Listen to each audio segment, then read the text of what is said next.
You have Matt Weyrich of the Baltimore Sun, and he covers the Orioles, tag teams it with Jacob Calvin Meyer, and we're happy to have Matt Weyrich on today. Thank you for your time, Matt. Yeah, thanks for having me, guys. Uh, Tell me what you think now. The Orioles have played just over 70 games. Do you think there's a finished product here now that is better than it was the first 6, 7 weeks of the season? I don't know if it's a finished product, but it's certainly a better one than we saw over that first month. I mean, you look at the offense here, and it's really starting to show signs of life in terms of being able to carry them to wins, even on nights when the starting pitching isn't all there. I mean, we see Kyle Bradish yesterday pulled after 4 innings, and the offense is able to put up a 6 spot here. We're seeing more and more performances like that. The consistency's still not there. There are times when the offense will disappear on a nightly basis, but I do think it's trending in a better direction. The rotation has certainly been better than it was in the first month, albeit with still some question marks around guys like Trevor Rogers and maybe even Bradish, whose last 2 outings haven't been all that great. And now they're using Trey Gibson with Chris Bassett on the IL. So I do think that they certainly are trending in a better direction, and with the state of the American League, have been able to hang around now and put themselves in a position where if they can go on a run, they can climb back into this thing. But it's not a finished product by any means. Your impressions. I asked Jim Palmer a few minutes ago the same exact question. Your impressions of watching Craig Albornoz for 70 plus games now, plus a spring training. I mean, do you think he, forget the X's and O's, whether he makes all the right moves at the right times or not, does he have this club's attention, and does he communicate well with this club? Well, it's certainly a tall order to have to follow Jim Palmer on anything. So thanks for putting me in that spot. But no, I do think, beyond the X's and O's, like, he certainly set a tone for this team. And it's one that's gritty. It's one where accountability is something that is preached often. You put aside even the whole day one mantra that's kind of his motto of turning the page and focusing on the day. Just as far as building a culture within this team, I do think that a lot of guys have resonated with it. And from conversations I've had with players, it seems like compared to years past, there's more of an open dialogue, kind of a back and forth, as opposed to just kind of setting the bar. So, for guys in that clubhouse, I think they're responding well to that.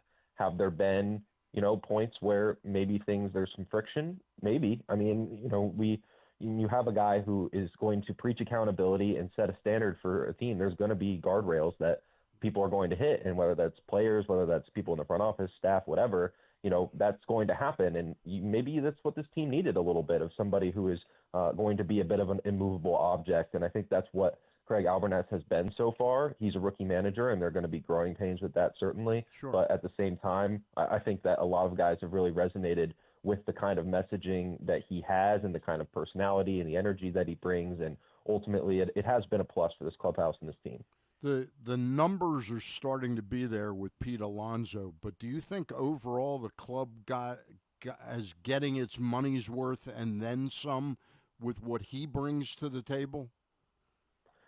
I think with Alonso, he's going to be looked under a microscope with runners in scoring position. Yeah. Because at the end of the day, when you have a guy you're paying to be that much money to be playing a position where it's all his, and being here for 5 years, a leader among a younger clubhouse, you want him to be the one coming up in the big spots and coming through. And so far, he has not had a great season in that regard. Now, it's a small sample size when you look at a split like that. The number of plate appearances that a guy has compared to a full season with runners in scoring position is not a huge number. So it's a number that I tend to look at over years past to determine how they're going to do moving forward. And his numbers with the Mets were fantastic with runners in scoring position. I don't think he suddenly forgot how to do that. So I do think that he is going to turn things around in that regard, because he certainly turned things around just from a whole season standpoint. I mean, already up to 15 home runs in only 70 games. I mean, he's going to get his 30 by the end of the year. I really have no doubt about that. He's been a plus defender at first base, which was very surprising to see, and has been a big leader in this clubhouse, and guys have really resonated with it. I mean, you see the kind of presence that really he's grown into this year.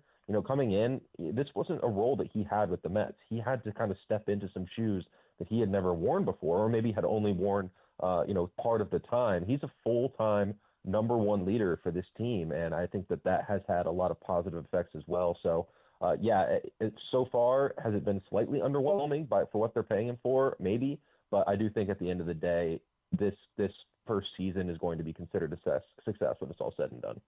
Matt, what do you make of the, I guess, the staying power now of Brandon Young and how important he is to this rotation, given, the inconsistencies we're seeing with Rogers and Bradish and obviously the injuries to the rest of the staff? How important is it that what Brandon Young's been able to do over the last several weeks? Yeah, no, it's been huge for him to be, really their number 7, number 8 starter coming into the year and being a guy who, with his next outing, could put his ERA under 3. It's been more than impressive. It's been really a next step for him that we weren't even sure he had. And what we've seen from him so far this year, that the question is going to be just how sustainable it is. But the fastball has been excellent. His batting average against on his four-seam fastball is best in the American League among pitchers who've thrown at least 300 of them. Second best in baseball behind only Zach Wheeler. Pretty good company to have. So that fastball has been absolutely dominant. And really, it's a little bit of the way it moves. Talking with Craig Albertaz about this yesterday, but also the way he's been able to set it up with his repertoire, introduced a new splitter grip, and he's been using that pitch more and more and finding more and more success with it. But he throws a lot. You kind of get the kitchen sink thrown at you when you're facing Brandon Young. And it's not high-octane velo by any means, but when your fastball has the kind of movement that his has, and you're able to throw a lot of different things out of the same tunnel, it makes it really hard to square up. So I do think that what we've seen from Young is it was kind of there last year. I mean, we saw obviously the game in Houston, but there were other starts too where you saw him for 4 or 5 innings go out there and look like a full-time major league starter, someone who could hold down a spot in the rotation, and the consistency just wasn't there from start to start, or that he would fall off late in games, third time through the order, that kind of thing. This year, we've really just kind of seen him settle in a way that looked like was possible, but certainly he had to make a leap himself for all this to come together. Jim Palmer, who I mentioned we just had on, he said he talked to Brandon Young last year in Houston and said, you have major league stuff, but minor league command. And I don't know that I could have said that as well, but it must have resonated with him because his command has been much better. It's something, obviously, Forrest Herman has helped him with, Drew French has helped him with, Plattmeyer's helped him as well. But what do you think of his command this year?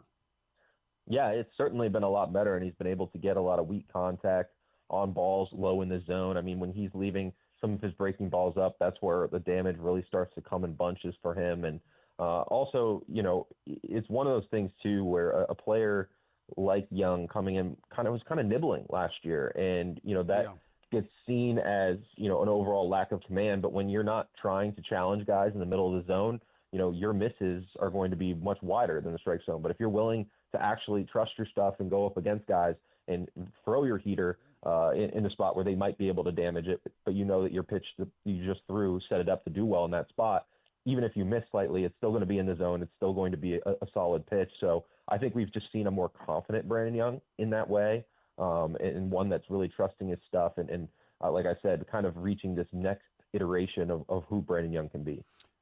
2 hitters that it's you and I in the media, and you are more like game stories and you do write columns or stories, and I'm sort of an opinion guy, but it's easy for us to pontificate about what players should do. It's unimaginable, though, to me, what Kobe Mayo and Colton Cowser have gone through last year and the first portion of this year, where it seemed failure was inevitable. And both of them have come back and they've lengthened the lineup. I don't think we're comfortable that they're settled yet, but can you talk a little bit about how both of them have regained some kind of swagger, confidence, whatever you want to call it?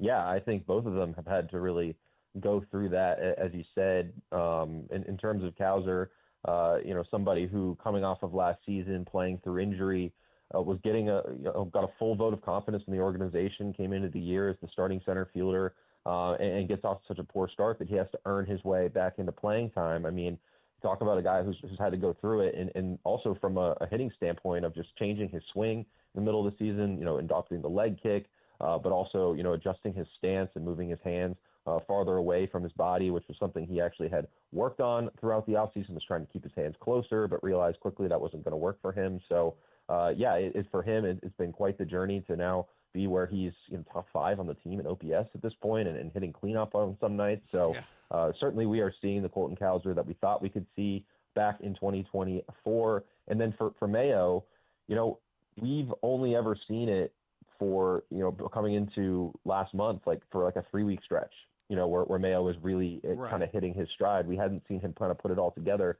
And now he's become a true lefty killer, which I think for him was the natural first step for him to establish himself as a major leaguer, was to crush lefties, obviously being a young right-handed hitter with a lot of pull side power, really able to get a hold of some of those balls. And we've seen him, he's hit the longest home runs of the year for the Orioles, some really impressive power when he connects. I think it's just a question of when he's not hitting home runs, what else is he doing? And that has been something where he has not been able to, kind of get the consistent contact enough going the other way, things like that. And maybe that's not the type of player that Mayo is one who's going to, slap the ball into the opposite field. But at the same time, can he make enough quality contact, even if he's not getting the launch angles he wants, that the ball is still going in places where it's finding grass? So for him to, finally kind of get going, I think we're maybe calling him a late bloomer isn't fair, but certainly one who's taken a little bit of time to get going here. And there's such a bright future, I think, for both of those guys in terms of the raw talent that they have, that I think it was only really a matter of time for both of them to find their stride and show what they could really do. Matt, what do you make of, obviously Tyler Wells was magnificent last night, and, kind of saved the game for him after Bradish had to leave, got knocked out early. What kind of role do you see for Tyler Wells moving forward? Do you think we can expect this kind of thing from Tyler Wells moving forward, or at least hopefully over the immediate future? Yeah, I don't think they're going to be using him as kind of like a piggyback type guy. Mm-hmm. I think they like his ability to go multiple innings, because really it's kind of him and Keegan Aiken are the two that they trust to do that. Albert Suarez also. But for Wells, I think honestly it's kind of a Swiss Army knife type role where, on one night he's giving you 3 innings because your starter didn't go deep, and another night it's pitching in the 8th with a 1-run lead. That's really what they kind of see for him. And he struggled maybe in some of those high leverage spots early in the year, but ever since coming back from Norfolk, I think he's been a much improved pitcher. Maybe he was just a little bit overused early and had to kind of settle into his new role. But now that he's kind of been able to manage that on a week-to-week basis of, being used one way one night and having to get used to getting himself hot in the middle of a game as opposed to the starter regimen that he was used to over the past few seasons, I do think that there are a lot of ways for Tyler Wells to win you a baseball game, and I don't think the Orioles are going to handicap themselves to one way or another. They're going to, as with this bullpen and kind of the constant state of shuffling that they've had with Ryan Helsley out in the mid to late innings, Wells certainly is a big part of that picture. Two more players I want to ask you about, and then we'll let you go, Matt. And we appreciate your time, and also want to promote the Early Birds podcast that you do with Josh Tolentino and Sam Cohn. We'll talk Appreciate about that. We'll talk about that in just a minute. I'm not saying sometimes when you're critical of a player, it sounds like you've given up on them. But is Anthony Nunez at this point, is he really serving a purpose at the major league level as opposed to maybe going down and working on some things at the minor league level? What are your thoughts on that right now? I think that Anthony Nunez has the stuff to be an elite reliever, elite back-end guy. Yeah, 100%. And I think we're seeing it at the major league level. It's working. There was a new statistic that just came out from StatCast the other day that points out whose pitches have the biggest average miss of any pitcher in baseball. And I forget which pitch it is for Nunez, but one of his pitches is top 10 in baseball among the most wide misses of opposing swings. So he has nasty stuff that is working. I think it really comes down to pitch selection for him, where, being able to trust your stuff in big counts and things like that. He's a rookie. And he was thrown into a situation early in the year where he was immediately put in high leverage spots, getting saves, things like that, and also used a ton. He has some of the most appearances of anyone in the Orioles bullpen this year. And now we see Andrew Kittredge getting the save opportunity over him last night. So clearly there's been a bit of a shift there in trusting the veteran over the rookie who has been struggling lately. I don't necessarily think he needs to be sent down. I mean, you look at the options that they have in AAA. I'm not sure that right now there's a guy who I'd rather have in the Orioles bullpen over Anthony Nunez. Yeah, there's the rub. Yeah, there's the rub. Yeah. So, shifting him down a couple of gears, not using him as much, maybe trying to pick some of your spots a little bit better. I mean, that's what they've been doing with Kittredge lately. As they kind of got him back from injury. They were kind of using him in some of those lower leverage innings. Maybe that's where you kind of put Nunez for a while and let him kind of figure things out at the major league level, because at the end of the day, this is going to be the best competition he could face to try and figure things out and get things going again. And I do truly think that, for a player as young as he is and with the kind of repertoire he has, he's going to be a big part of this bullpen for years to come. And I don't think that necessarily sending him to AAA right now is sending the right message for a guy who, while he has struggled a little bit, is still so capable of being a plus for this team the next time he goes out on the mound. All right, last player I want to ask you about, and it's tricky for Mike Elias to go to ownership and say, hey, we think it might be time to eat Tyler O'Neill's contract. He's done a little bit better lately, and the bar isn't really very high to do a little bit better. But do you see any hope in his little bit of progress that he's made lately, that he could become a relevant offensive player again? I mean, I think that Tyler O'Neill certainly has the capability of being Tyler O'Neill again. Yeah. I mean, he has been a streaky player throughout his career. There have been times where he's absolutely torn the cover off the ball and times when he's looked like this. And this is probably the most extended slump that he's been in his career. But at the same time, I do think that the power is still there. Yes, he has kind of been relegated to a position where he's a short side platoon who sometimes, even on a night when he might be playing, he might rather have Kobe Mayo in at DH, or Blaze Alexander in the field and shifting O'Neill to the bench. And it's kind of a situation that Kaiser was in a month ago where he has to earn his way back to playing time. So it's not an ideal spot for somebody you signed to a 3-year, $50 million contract.